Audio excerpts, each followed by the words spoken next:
And joining us now to share his commentary on the day's markets performance is Aheesh Singh from MP9 Asset Management. Aheesh, thanks so much for your time this afternoon. Let's kick things off in the US. Latest jobs numbers coming in below expectations, with the US economy only adding 22,000 jobs in August, confirming that, of course, hiring is slowing. It seems like that rate cut is already priced in. Aheesh, I want to get your sense of whether you expect even more rate cuts, come November or close to the end of the year. Hi, Tarling. Thanks for having me again. I think before I answer, we should approach the next week with sort of less respond as opposed to reacting. Yeah. I think there's a lot of volatility going on in the market, and we'd rather wait for data to come out as opposed to trying to anticipate what's going to happen. With that being said, though, I think given the jobs data that has come out on Friday, it's sort of clean cut that you are going to get a cut coming up. And whether that happens also later in the year, I think that's we have to wait and see, depending on what happens with the trade talks. But I think we can definitely expect one sooner. And you mentioned approaching markets with caution. That, of course, as we wait on more data to come through, we do know that the Fed has two mandates, and that, of course, includes monitoring the labor market, but also ensuring price stability. CPI due this week as well. And this being, I guess, the final piece to that, that Fed picture, the puzzle that will come out later this week. Ahead of that meeting, though, what are your expectations when it comes to inflation? I mean, we haven't really even seen the impact of those tariffs filtering through to consumer prices. Yeah, I think you're definitely going to start to begin to see an uptick. Cost of production in the US is quite high, and to manufacture goods in the US that were previously manufactured in other countries is definitely going to have an effect. So I think it's very tough to balance between job growth and inflation, as Powell said. But I think you can expect an uptick in CPI. And across the Atlantic, in Europe, we are seeing some political instability playing out, with the Prime Minister facing a no-confidence vote today. Is this something you're watching closely? As mentioned at the top, this would be the fifth Prime Minister in 5 years if it doesn't go through. The current Prime Minister has only been in that role for about, 9 months? Yeah, so I think political instability does bring some pressure in economies, in countries, especially with the debt issues that France also has. And given the potential debt re-rating that could come, I think it does put some pressure on that market. And who's to say what happens? I think, as I said, less respond overreacting. Yeah, and that's what we are really seeing playing out in markets. Let's get into some company news now, something we actually know of, right? We're seeing these numbers, we know how these companies are doing, and kicking things off with AVI. Profits there rising 6%. Revenue in the meantime only ticking up by 1%. What I found interesting there was AVI's ability to manage costs and improve margins in this environment. What stood out for you in those numbers? Sure. So I think the food business did quite well. As you've said, management has done well to maintain margins, even with a very sort of pedestrian top line. The brands are very good in the business. Historically, they've had a very good ROCE. I think now the return on capital employed came out at 34.9%, if I'm not mistaken. But the clothing part of the business, or the fashion part of the business, is a bit of a drag. And hopefully, with the festive season approaching, they do find a bit of an uptick in their fashion business. But they've definitely done well in the foods part. And over in the hotel and gaming industry, we got numbers out from Sun International, delivering double-digit earnings growth. And it's no surprise that SunBet is really driving the growth there, as we've seen a rapid rise in online gaming. Just your analysis on those results. Yeah, so very, as you said, Sunbet's done very, very well. Good margins in that business. Sun International has experienced some issues on the casino floors, which I've spoken about, and they're going to try and optimize the casino floors going forward. I think, again, much like AVI, that's going to be dependent on the festive season and what's coming up.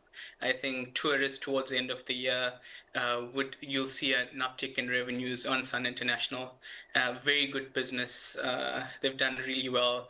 Cash flow conversion, I think, in the mid 60s, 64, 65%.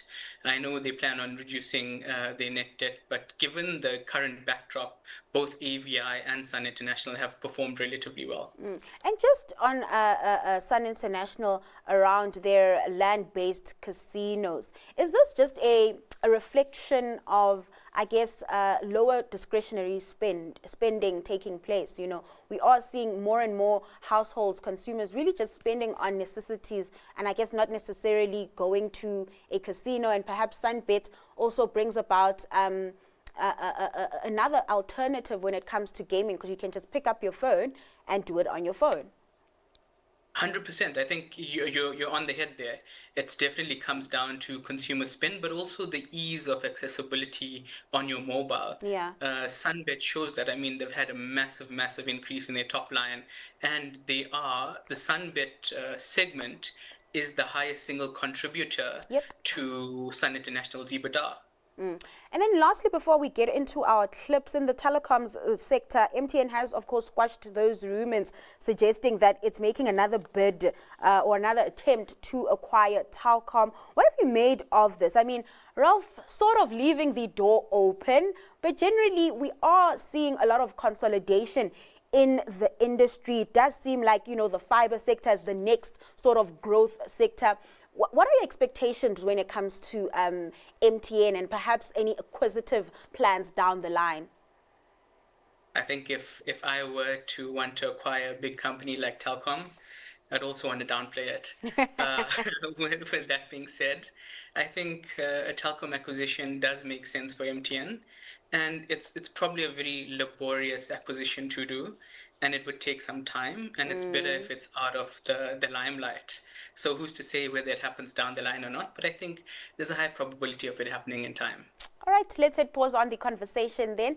Before we move on to your stock pick, let's take a moment to touch on what counters your industry peers are watching closely. Just looking at the results of Alibaba, which came out, and essentially looking at the growth rate in terms of earnings in the Chinese tech sector, which was consensus of going to be about 5.1%. I've just chosen the iShares MSCI China tech sector ETF, and essentially it's just a play on that, just following from the US tech sector earnings and expecting the Chinese tech sector to also give really great earnings, and it's up 30% year to date. I think you can still get a bit more going into the close of the year. Bidvest has been under so much pressure post results, and really, if you dig into it, the numbers weren't that bad. The areas that they are targeting in terms of longer term growth, mainly being services in South Africa and offshore, was actually growing really strongly. It's the volatile areas of their business, notably the terminals business, that really dragged them in terms of the specific results sprint.